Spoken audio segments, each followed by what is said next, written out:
During the leadership of Genghis Khan, the Mongol Empire became one of the largest empires in history.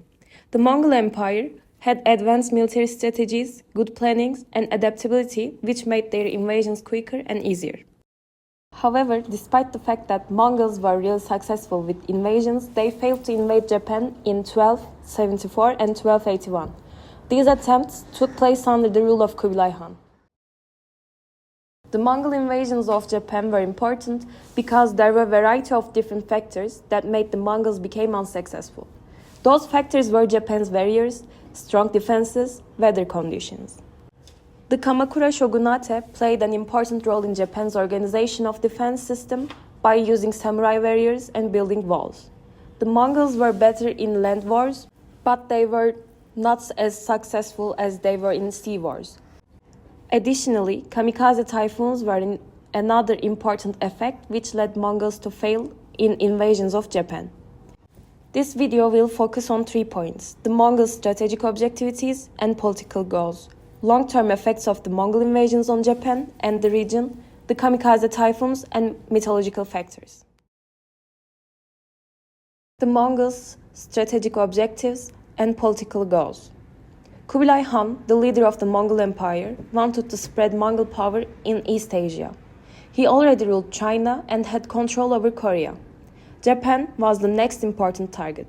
It was in a good location for trade and had useful resources. So, having control over Japan was a rational idea. At first, Kublai Khan tried to reach this goal through peaceful ways. He sent messages to the Japanese government asking them to accept Mongol rule. But the Kamakura shogunate, Japan's military government at the time, refused. This led to war.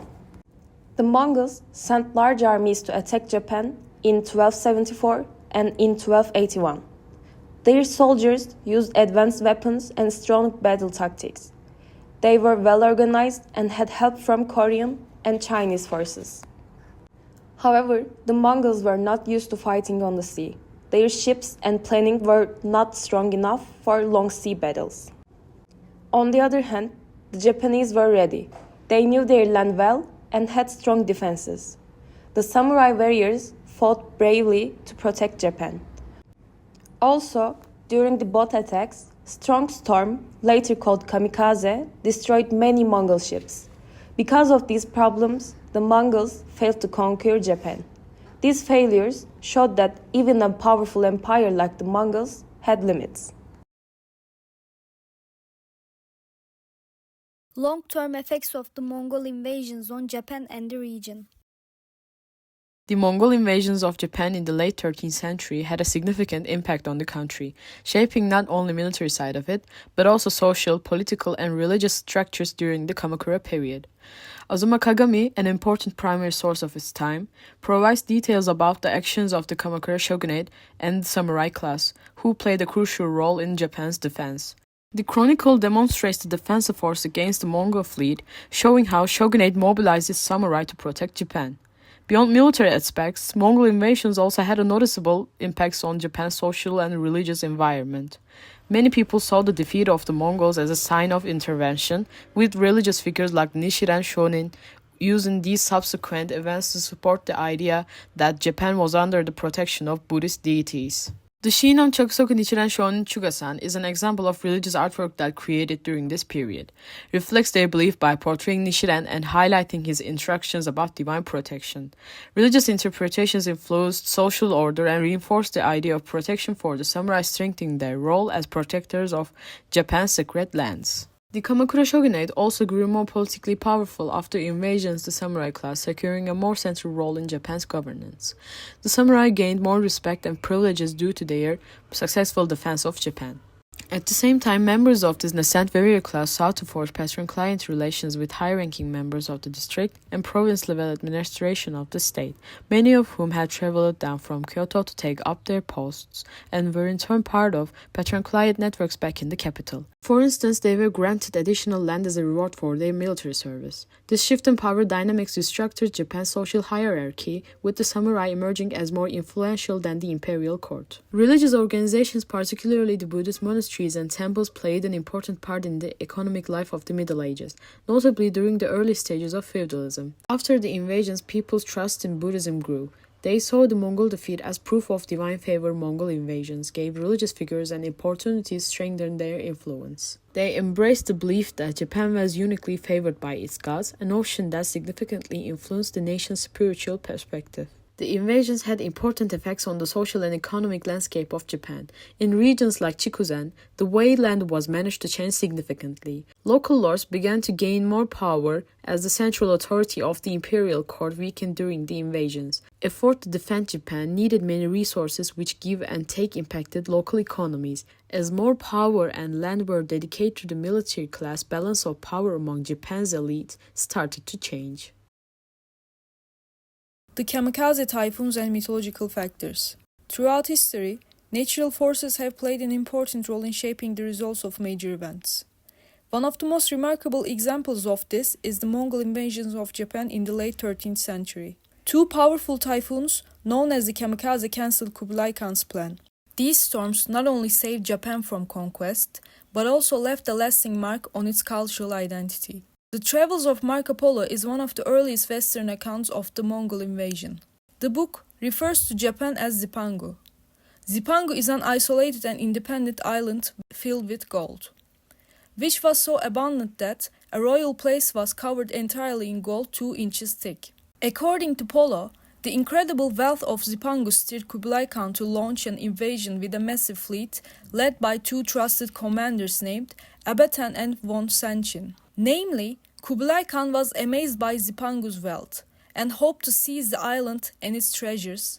However, he was unaware of the unexpected event that was going to happen. A mutual jealousy arose amongst them, which prevented their acting in any concert.